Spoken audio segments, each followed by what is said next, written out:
Alhamdulillah, wassalatu wassalam ala rasulillah, wa ala alihi wa ashabihi wa man walah, wa ba'd.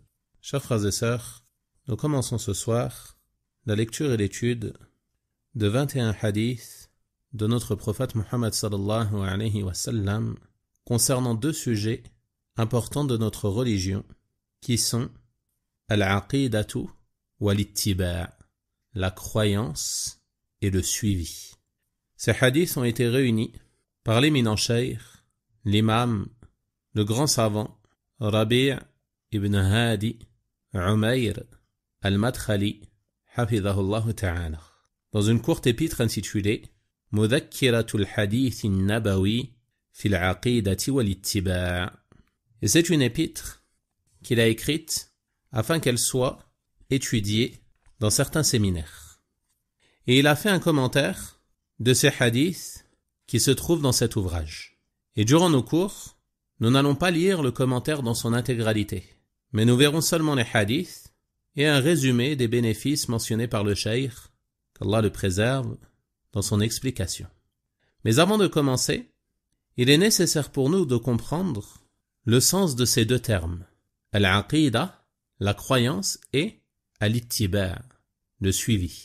Al-aqida, dans la langue arabe, c'est un mot qui vient du mot al-aqd, qui désigne le fait de nouer, le fait d'attacher une chose.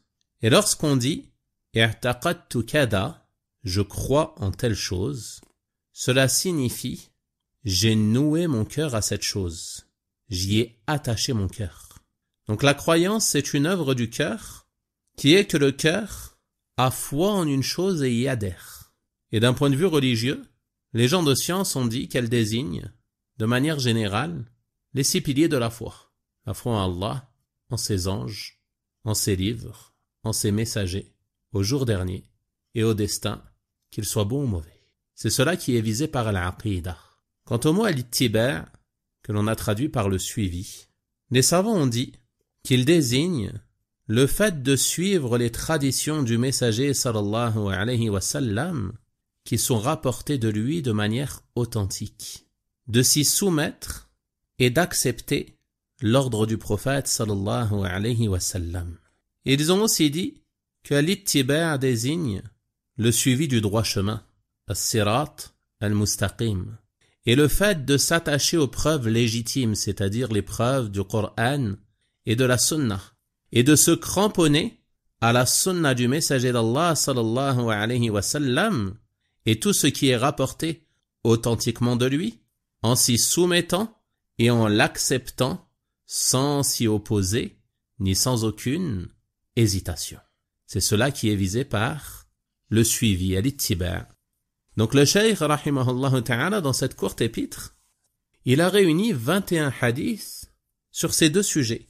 Parmi ces hadiths, on va trouver des hadiths qui appellent à vouer le culte exclusivement à Allah subhanahu wa ta'ala, des hadiths qui appellent à l'ikhlas, à la sincérité, d'autres qui mettent en garde contre le shirk, contre le polythéisme, qui mettent en garde contre les innovations et les péchés majeurs et mineurs, d'autres hadiths qui appellent à l'amour d'Allah subhanahu wa ta'ala et à l'amour de son messager sallallahu alayhi wa sallam, ainsi que l'amour des croyants, et d'autres qui appellent au fait de se cramponner au Coran et à la Sunna, et à suivre la voie des pieux prédécesseurs, rahimahumullah ta'ala, et plus particulièrement les califes bien guidés qui ont succédé à notre prophète, sallallahu alayhi wa sallam. Et l'objectif de l'étude de ces hadiths est que la croyance authentique s'ancre dans ton cœur, que cela fasse augmenter en toi l'amour d'Allah subhanahu wa ta'ala et de son messager, sallallahu alayhi wa sallam, mais aussi que tu veilles à t'appliquer au suivi du livre d'Allah subhanahu wa ta'ala, le Coran, et au suivi de la Sunna du messager d'Allah sallallahu alayhi wa sallam. Et je demande à Allah subhanahu wa ta'ala de nous faciliter cela. On va donc commencer aujourd'hui par la lecture et l'étude du premier hadith qui concerne la voie prophétique dans l'appel à Allah. L'auteur rahimahullah ta'ala a dit عن ابن عباس رضي الله عنهما أن رسول الله صلى الله عليه وسلم لما بعث معاذا إلى اليمن قال له. D'après Ibn Abbas, qu'Allah l'agrée ainsi que son père, lorsque le messager d'Allah sallallahu alayhi wa sallam a envoyé Mu'adh au Yémen, il lui a dit: Innaka ta'ti qawman min ahli al-kitab. Tu te rends certes vers un peuple des gens du livre. Les gens du livre qui sont al-Yahoud wal-Nasara, les juifs et les chrétiens. Le prophète sallallahu alayhi wa sallam lui annonce donc quelle est la situation de ces gens vers qui il se rend en tant que prédicateur. Et ce car il est d'une grande importance pour le prédicateur de connaître la situation de ceux qu'il appelle à Allah subhanahu wa ta'ala. Le prophète sallallahu alayhi wa sallam l'informe donc de cela, puis il lui dit: فَلْيَكُنْ أَوَّلَ مَا تَدْعُوهُمْ إِلَيْهِ شَهَادَةُ أَنْ لَا إِلَهَ إِلَّا اللَّهُ وَفِي رِوَايَةٍ إِلَىٰ أَنْ يُوَحِّدُوا اللَّهَ. Il lui dit sallallahu alayhi wa sallam: et que la première chose à laquelle tu les appelles soit l'attestation que la ilaha illallah, c'est-à-dire qu'ils reconnaissent que nul n'est en droit d'être adoré sauf Allah subhanahu wa ta'ala, qu'ils renient l'adoration de tout autre que lui, qu'ils renient le shirk. C'est cela le sens de cette parole. Donc le prophète sallallahu alayhi wa sallam lui ordonne que ceci soit la première chose à laquelle il les appelle. Et dans une autre narration, il a an yuwahhidullah, que la première chose à laquelle tu les appelles soit qu'ils vouent un culte exclusif à Allah, qu'ils unifient Allah dans l'adoration.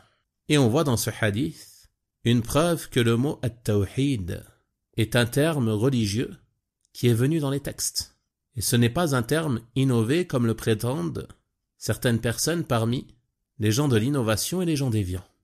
Le prophète sallallahu alayhi wa sallam dit ici à Mu'adh que la première chose à laquelle tu les appelles soit qu'ils accomplissent le tawhid, an yuwahhidullah, qu'ils unifient Allah dans l'adoration. Et ceci nous démontre que le sens de la ilaha illallah est que nul n'est en droit d'être adoré sauf Allah.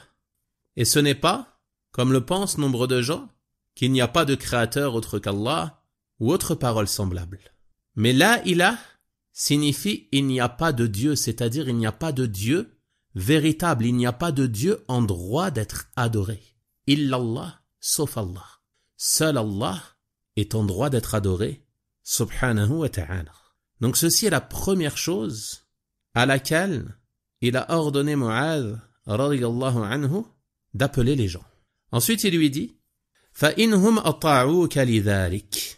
S'ils t'obéissent en cela, s'ils se soumettent à cela, qu'ils reconnaissent que nul n'est en droit d'être adoré en dehors d'Allah, et qu'ils renient le shirk, qu'ils renient le polythéisme, et qu'ils renient l'adoration de tout autre qu'Allah. فَأَعْلِمْهُمْ أَنَّ اللَّهَ افْتَرَضَ عَلَيْهِمْ 5 prières fi kulli yawmin wa layla. Informe-les alors qu'Allah a prescrit pour eux, a rendu obligatoire pour eux 5 prières chaque jour et nuit, c'est-à-dire les 5 prières quotidiennes, le Dhuhr, l'Asr, le Maghrib, l'Isha et le Fajr. Donc la deuxième chose qu'il lui a ordonné est de les informer de l'obligation de la prière. Et on tire de cela 2 grands bénéfices. Le premier est que la prière n'est d'aucune utilité pour la personne si celle-ci n'a pas reconnu au préalable que seul Allah subhanahu wa ta'ala est en droit d'être adoré et que l'adoration de tout autre que lui est vaine.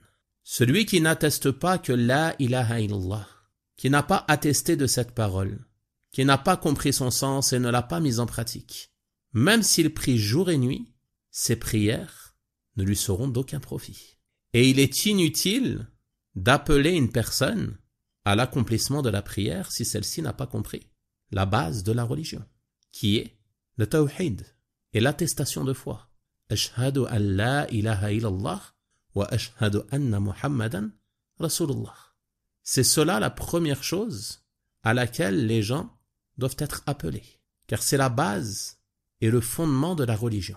Sans cette base et sans ce fondement, le reste ne sera d'aucun profit pour la personne. Et si la prière n'est d'aucun profit pour la personne qui n'a pas reconnu l'unicité d'Allah subhanahu wa ta'ala et n'a pas mis en pratique l'unicité d'Allah subhanahu wa ta'ala, alors que dire de ce qui est moindre que la prière? À l'exemple du fait de s'abstenir de manger de la chair de porc, ou de s'abstenir de certains péchés, ou de se circoncire ou autre chose semblable. Je dis cela car, pour beaucoup, ceux qui sont entrés en islam ont entendu des musulmans en premier temps et ils ont été appelés à délaisser la consommation du porc, à délaisser la consommation de l'alcool, certains parfois à se circoncire, ou autre chose semblable répandue parmi les musulmans et auxquels ils donnent de l'importance, qui font certes partie de la religion, mais qui ne sont d'aucun profit pour la personne si celui-ci n'est pas entré dans l'islam en attestant que nul n'est en droit d'être adoré sauf Allah et que Mohammed est le messager d'Allah. S'il n'a pas attesté de cette parole en ayant compris son sens et en ayant accepté son sens et ce qu'elle implique, alors délaisser tous les péchés et accomplir toutes les bonnes actions ne lui sera d'aucun profit car il n'aura pas concrétisé la base et le fondement de cette religion. Donc ça, c'est un bénéfice immense que l'on tire de la parole du prophète sallallahu alayhi wa sallam. فَإِنْهُمْ أَطَاعُوكَ لِذَلِكَ s'ils t'obéissent en cela. C'est-à-dire que s'ils ne t'obéissent pas, alors il n'y a aucun intérêt de les informer de l'obligation de la prière. Tu ne les informeras de l'obligation de la prière qu'une fois qu'ils t'auront obéi concernant le tawhid et qu'ils auront reconnu l'unicité d'Allah et qu'ils auront renié tout ce qui est adoré en dehors d'Allah subhanahu wa ta'ala. Le deuxième bénéfice, qui est aussi un bénéfice immense, c'est qu'une fois que la personne est entrée en islam, on se doit de lui ordonner le reste des législations de l'islam. Et la plus grande législation de l'islam et la plus importante, après le tawhid, après les 2 attestations de foi, c'est l'accomplissement des 5 prières. Ces prières qui font la différence entre le musulman et le mécréant. Ces prières qui sont Amoud ad-Din, le pilier de la religion. C'est sur ces prières que la religion repose après le tawhid. Et de par leur importance, le prophète sallallahu alayhi wa sallam a ordonné à Mu'adh radiyallahu anhu de les informer de cette obligation immédiatement après qu'ils aient accepté le tawhid. Ensuite il dit فَإِنْهُمْ أَطَاعُوكَ لِذَلِكَ فَأَعْلِمْهُمْ أن الله افترض عليهم صدقة تؤخذ من أغنيائهم فترد على فقرائهم.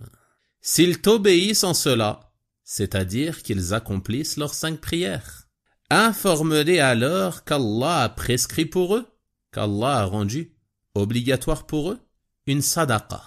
Et ce qui est visé par la sadaqa ici, c'est la zakat obligatoire. Le prophète sallallahu alayhi wa sallam dit « Elle est prise de leurs riches pour être donnée à leurs pauvres. » Elle est prise de leurs riches pour être donnée à leurs pauvres. Et les gens de science ont dit que ceci est une preuve qu'il est permis de donner la zakat à une seule catégorie de ses ayants droit. Dans le verset de Surat At-Tawbah, Allah subhanahu wa ta'ala a ordonné que la zakat soit versée à 8 catégories d'ayants droit. Et si la zakat est donnée à une seule de ces catégories, alors cela est suffisant. Il n'est pas obligatoire de la partager entre ces 8 catégories. Et la preuve, c'est notamment ce hadith. Car il lui a dit de les informer de l'obligation de la zakat, et que celle-ci serait prise de leurs riches pour être donnée à leurs pauvres. Les pauvres qui sont une des catégories des ayants droit à la zakat.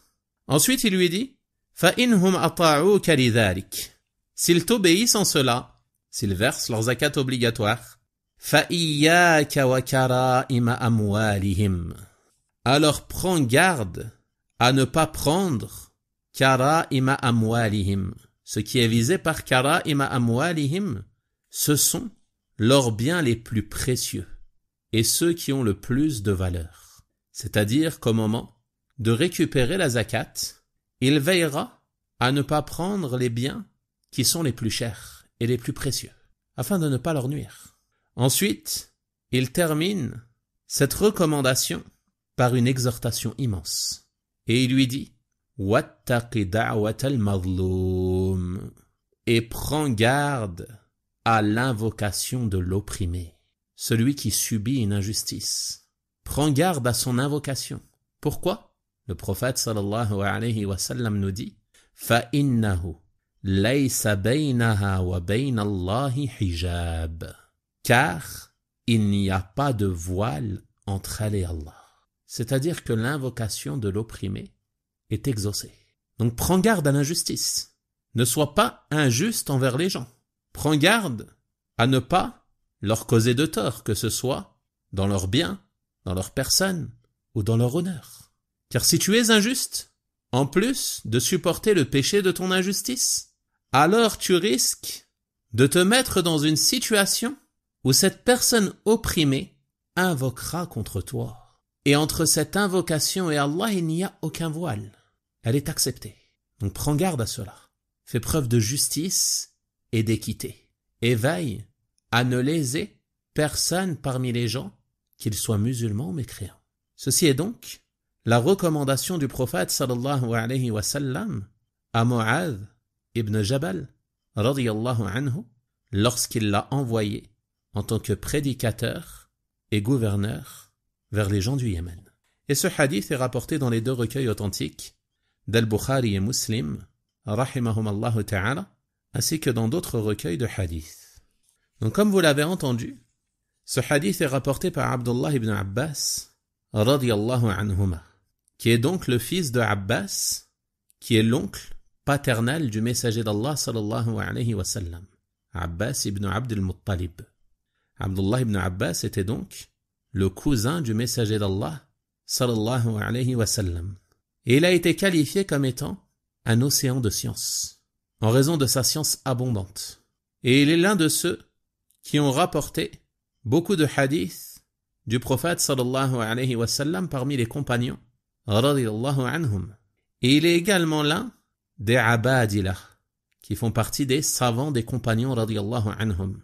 Al-abadila, qui sont 4, des jeunes compagnons, qui ont réuni beaucoup de sciences, et vers qui les gens revenaient pour apprendre la science, prendre des avis juridiques, et également pour apprendre le hadith du messager d'Allah sallallahu alayhi wa sallam.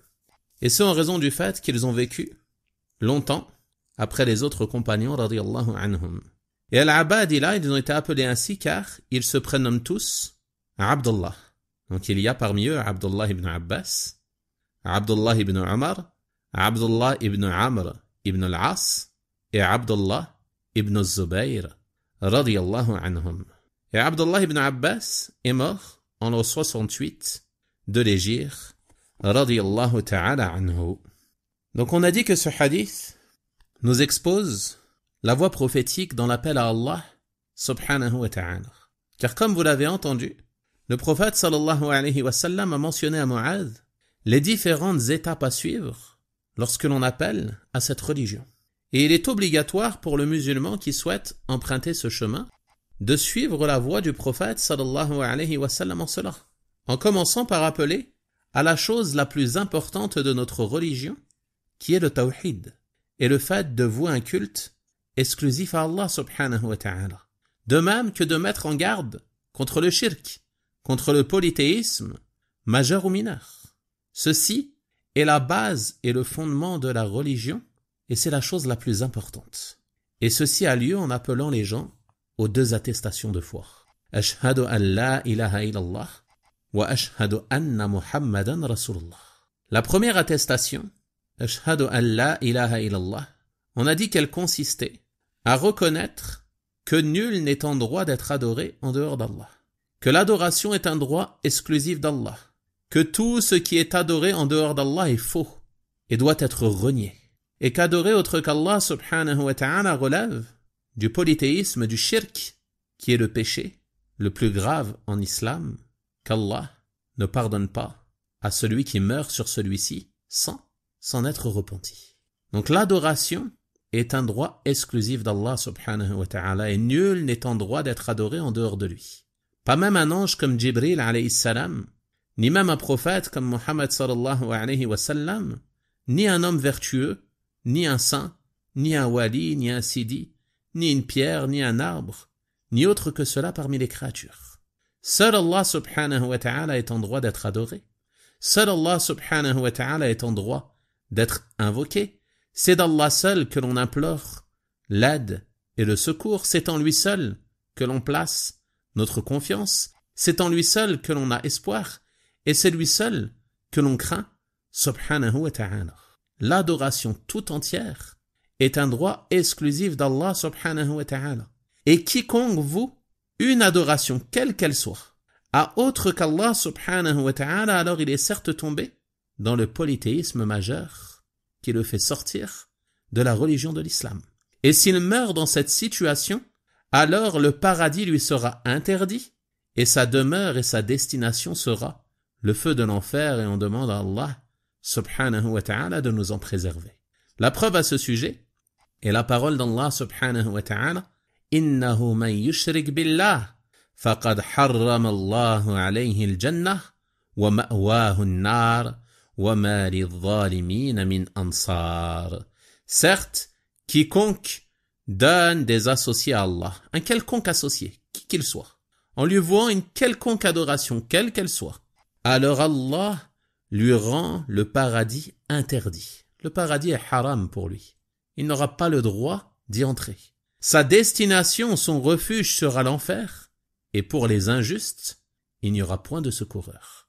Pour les injustes, c'est-à-dire ceux qui ont commis la plus grave des injustices qui est le shirk, en vouant l'adoration à autre qu'Allah, comme l'a dit Luqman à son fils, « Inna shirka la dhulmun azim » Certes, le polythéisme, le shirk, le fait de donner des associés à Allah, est une injustice immense. C'est la plus grave des injustices.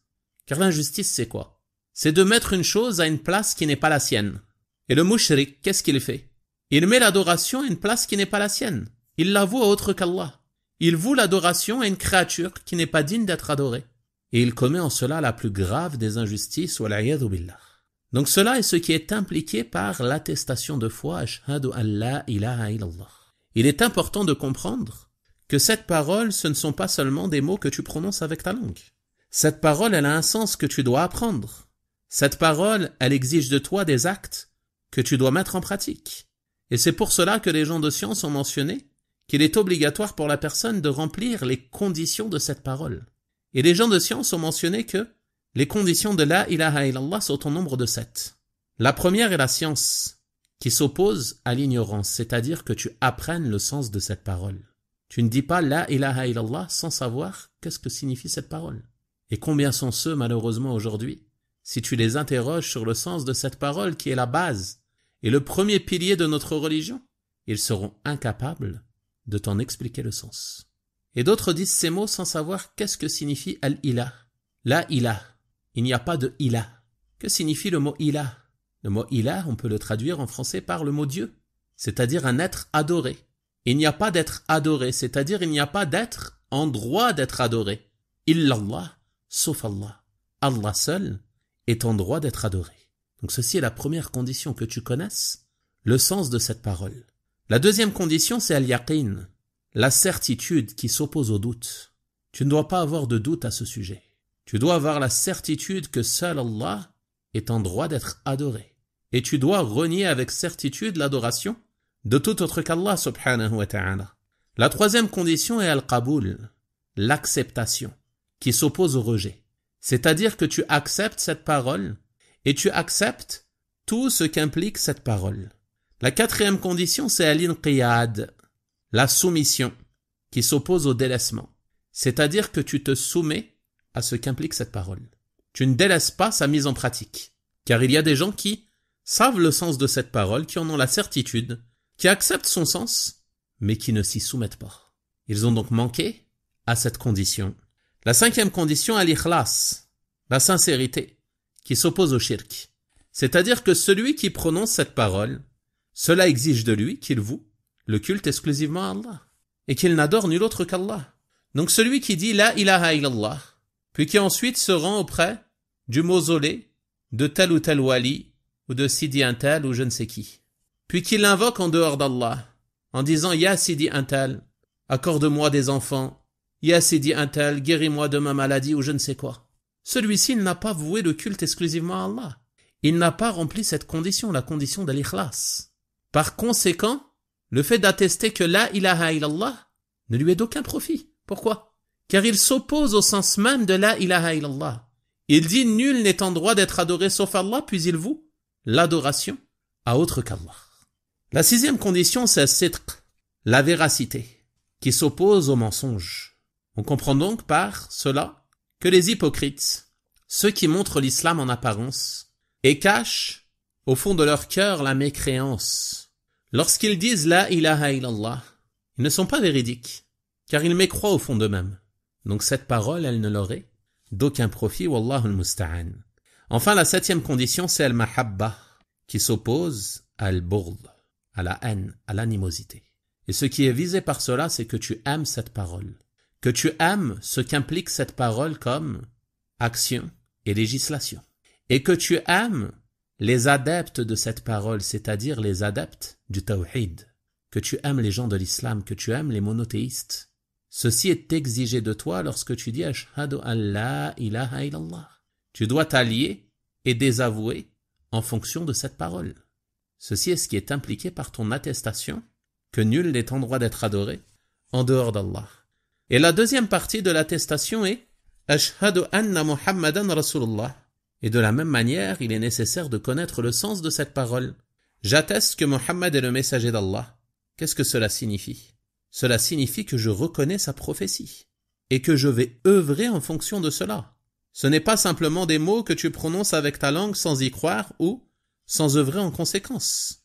Et lorsque tu attestes que Muhammad est le messager d'Allah sallallahu alayhi wa sallam, cela exige de toi que tu crois en tout ce dont a informé le messager d'Allah sallallahu alayhi wa sallam, parmi les événements passés ou futurs, ou parmi les choses d'al-ghaib, de l'imperceptible.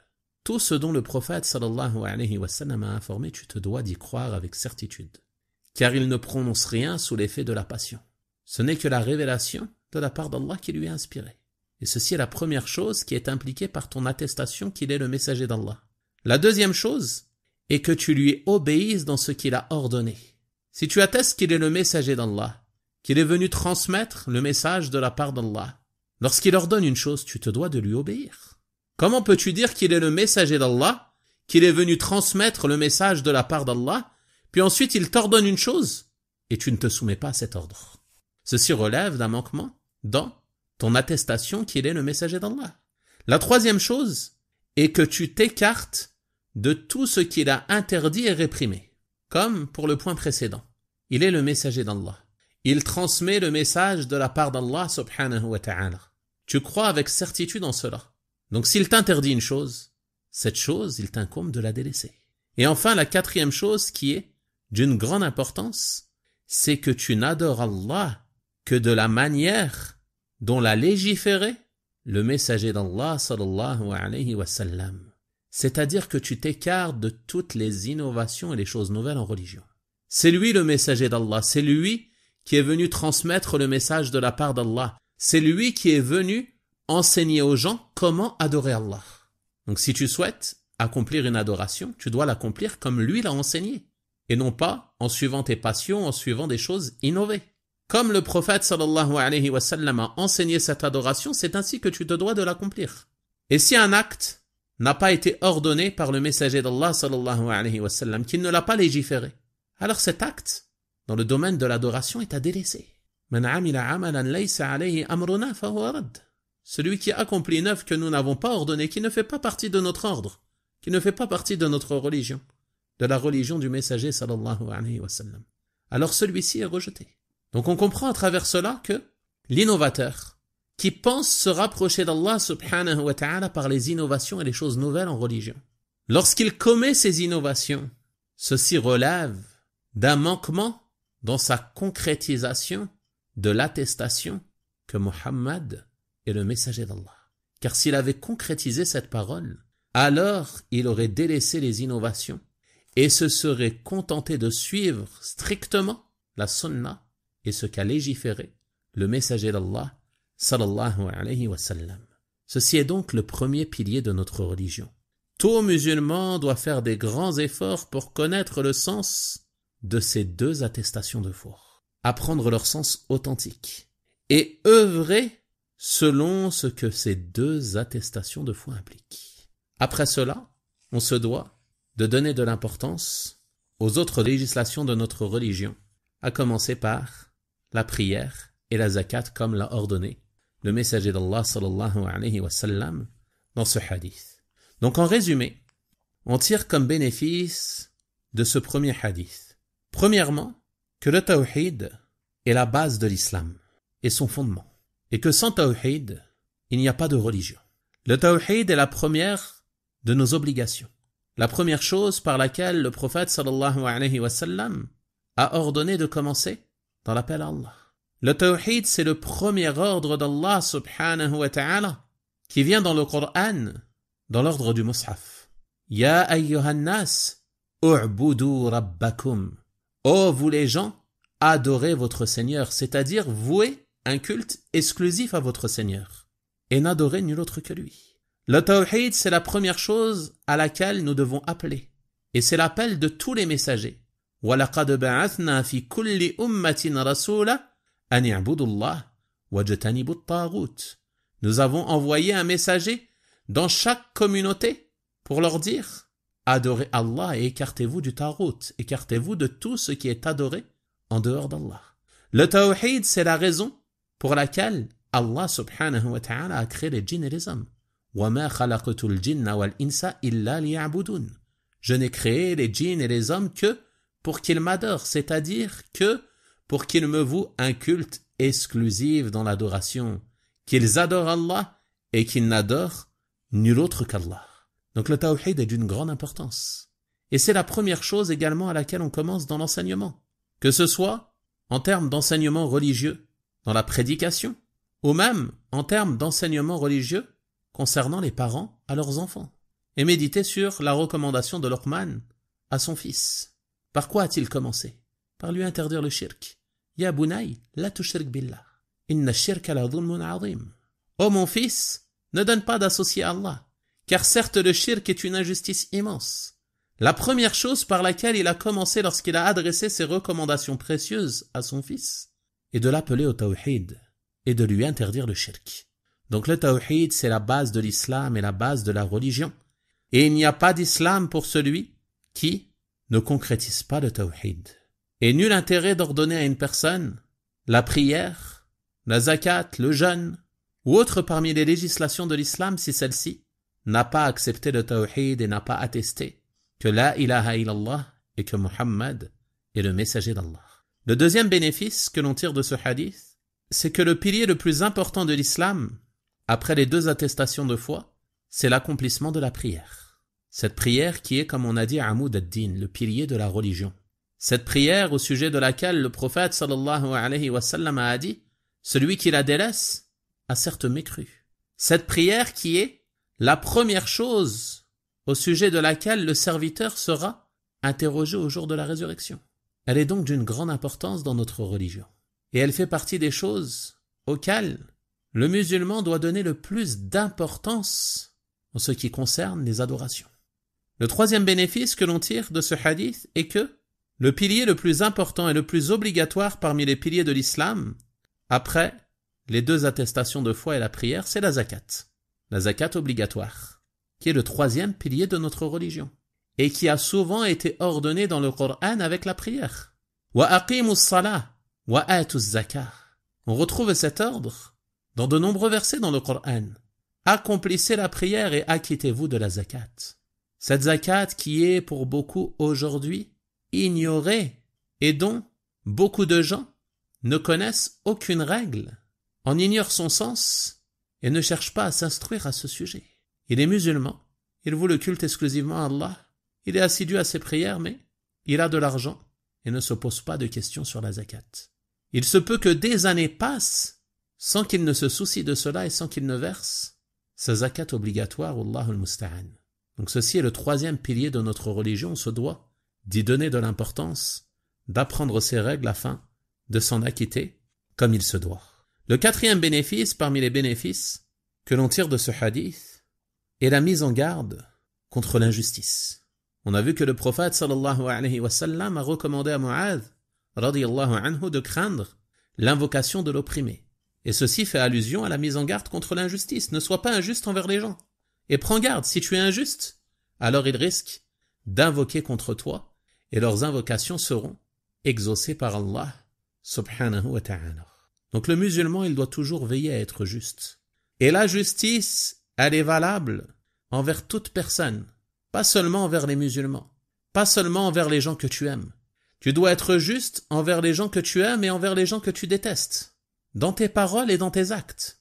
Tu dois être juste envers le musulman et le mécréant, dans tes paroles et dans tes actes. Car l'injustice sera source de ténèbres au jour de la résurrection. Et le prophète sallallahu alayhi wa sallam nous a mis en garde contre cela. Mais beaucoup de gens, malheureusement, ils comprennent et arrivent à être justes avec les gens qu'ils apprécient, dans les meilleurs des cas.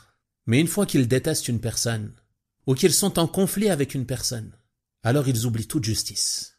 Ils portent atteinte à son honneur, ils portent atteinte à sa personne, ils portent atteinte à ses biens. Et tout cela relève de l'injustice. Et cela est d'autant plus grave si celui envers qui tu es injuste est un musulman. Car le musulman est sacré pour le musulman. Ses biens sont sacrés, son honneur est sacré et son sang est sacré. Donc prenez garde, barakallahu fikum, à ne pas être injuste les uns envers les autres et à faire preuve de justice et d'équité envers l'ensemble des gens.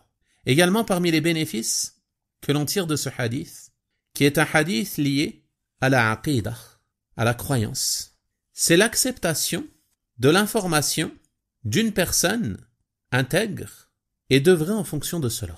Il y a certaines personnes parmi les gens de l'innovation qui rejettent certains hadiths au sujet de la aqidah, au sujet de la croyance et disent « Nous ne pouvons pas accepter cette information car elle n'est rapportée que par une seule personne. » Et refusent par conséquent de mettre en pratique ces hadiths, de les accepter et d'y croire.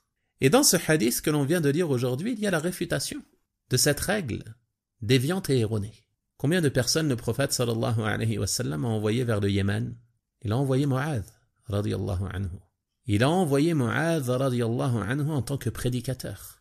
Et c'est Mu'adh seul qui est venu enseigner aux gens l'islam, les informer qu'ils devaient vouer un culte exclusif à Allah, puis ensuite les informer de l'obligation de la prière, puis ensuite les informer de l'obligation de la zakat.